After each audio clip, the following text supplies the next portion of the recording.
যারা গোপালগঞ্জের নাম বদলাইতে চাইছিলেন তাদের উদ্দেশ্যে ইলিয়াসুর রহমান জিহাদি কি বলতেছেন? এনসিপির নেতাগুলো আইছিল না, খারাইতে দিছিলা।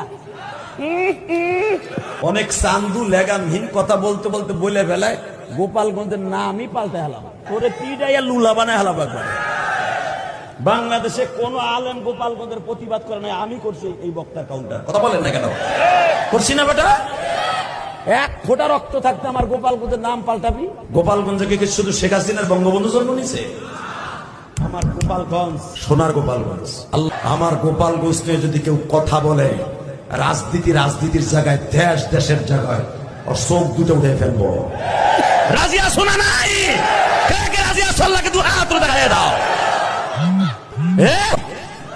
এনসিপির নেতাগুলো আইছিল না, খারাইতে দিছিলা।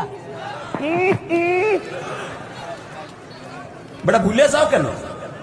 গোপালগঞ্জের মাটি হীরার চাইতে দামি। কথা বলে না কেন? আওয়ামী লীগ বলেন, বিএনপি বলেন, জামাত বলেন, সব আছে। গোপালগঞ্জ নাম পাল্টাই দিবি মানে একবারে ঘুষে থুতা শুদ্ধ পাল্টা এলাকা করে পাইতারা চলতাছে।